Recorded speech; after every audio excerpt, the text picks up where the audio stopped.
The best of the rest of the news, even as the allegations started to pile up against wealthy right-wing newscaster Bill O'Reilly, his employer, Fox So-Called News, stuck behind him. But now it appears that Fox has done the impossible and admitted that Bill is a liar, at least when it comes to his claim that he personally saw an IRA terrorist attack while reporting from Northern Ireland in the 1980s. In a statement to the Washington Post last Friday, a Fox So-Called News spokesperson said that O'Reilly was not an eyewitness to any bombings or injuries in Northern Ireland. Instead, he was shown photos of bombings by Protestant police officers.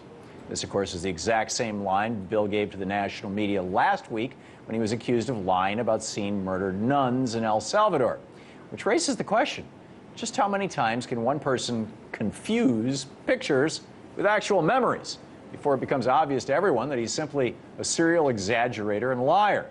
Let's ask Jeremy Holden, Research Director of Media Matters and host of Media Matters Radio. Jeremy, welcome back. Thanks for having me back, Tom. Great to have you. So, what's your take on what's going on with Bill O'Reilly right now? Is he going to be able to just kind of skirt by this thing? Well, I think that depends, and I think a lot of that depends on how a lot of elite media respond. We saw early on when Mother Jones first reported the fabrications about his time in the Falklands War, which you and I talked about last week. We saw a lot of elites in the media say, well, Bill O'Reilly's an entertainer. So it's not fair to hold him up to the same standard of, say, Brian Williams, because they're different. They operate in different spaces. Well, let's take the word news out of Fox News then. I think that's exactly right. Let's not forget that it was just over a year ago that Bill O'Reilly did the halftime interview with the president at the Super Bowl. He's someone who puts himself out there as a truth teller. And you're exactly right. They don't call themselves Fox Entertainment Channel. They call themselves Fox News Channel.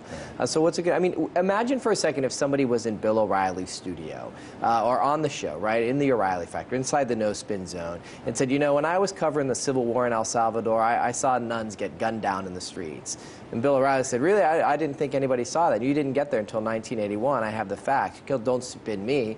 Oh, no, I saw pictures of nuns. Do you think Bill O'Reilly would just move on and say, oh, okay, well, that's an entertaining story. Let's just move on? Of course not. I think he might if it was Bernie Goldberg.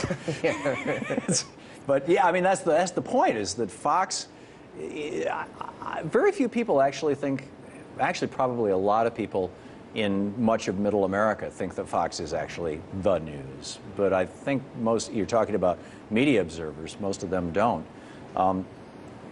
What I find fascinating about this is that when Brian Williams got busted, as it were, both progressive and conservative commentators, news institutions, I mean, right across the board, there was either condemnation or, oh, is that sad, right?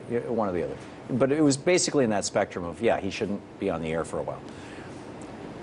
O'Reilly's lies have become a partisan issue. How is that?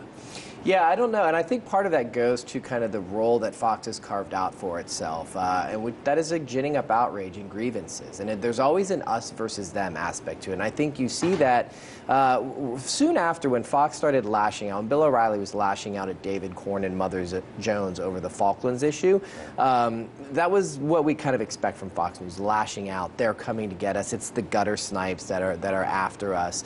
But when the second fabrication came out, the third fabrication came out, Fox kind of retrenched a little bit and said, we're not going to go after the lie of the day. This is just the people who don't like us. This is partisan attack dogs. We're not up to 5 fabrications. And I think you saw Friday night with Paul Farhi at the Washington Post. He's not someone that Bill O'Reilly's going to go after and call a gutter snipe. So now they're responding. CNN yesterday digs up a tape from the 1970s, clearly showing that Bill O'Reilly's lying when he said that he was knocking on the door right when a witness that was wanted in connection to the JFK and JFK assassination. Right. So now we know Bill O'Reilly was lying, right? We have him on tape telling one story. He then writes in his book, Killing Kennedy, a different story. Which is it? Which is it? So now they can't spin anymore. They can't just sit back and retrench and hope everybody moves on. Friday night they were forced to respond. When people were asking, how did you see nuns killed when you didn't get there until months later? Oh, I saw pictures of nuns. Are people going to buy that excuse? Are we just going to laugh it off and call him an entertainer? Or are we going to hold Bill O'Reilly accountable? He heard George de Mohrenschildt shoot himself from 1,200 miles away. Right. Maybe he just has really good ears. Could be. I mean, you know, they're fairly large, but who knows? Anyhow, isn't this more I mean, it's certainly a commentary on Bill O'Reilly, but it's also, it seems to me, a commentary on Fox News. I think that's right. I think it's much more commentary on Fox News, and I think you said it at the outset, so-called news. I mean, do they want to be treated as a news organization, right? They don't put out Bill O'Reilly as the guy who's beating The Bachelor head-to-head in the ratings. They put him out as somebody who's beating CNN in the ratings. They put him out as somebody who's beating MSNBC in the ratings. If they want to claim that they're a news organization, if they want to held in competition against news organizations, then they need to act like a news organization, and news organizations hold people accountable when they're dishonest. Right. Even their feature people. I mean, presumably, if Anthony Bourdain, who is not a news reporter but has a show on CNN, was caught in a whole series of lies, he'd be toast, you would think. I mean, you know, just the integrity of the network. Yeah. Anyhow, Jeremy, you're doing great work. Thanks so much for dropping Tom. by, man. Always great to see you. All right.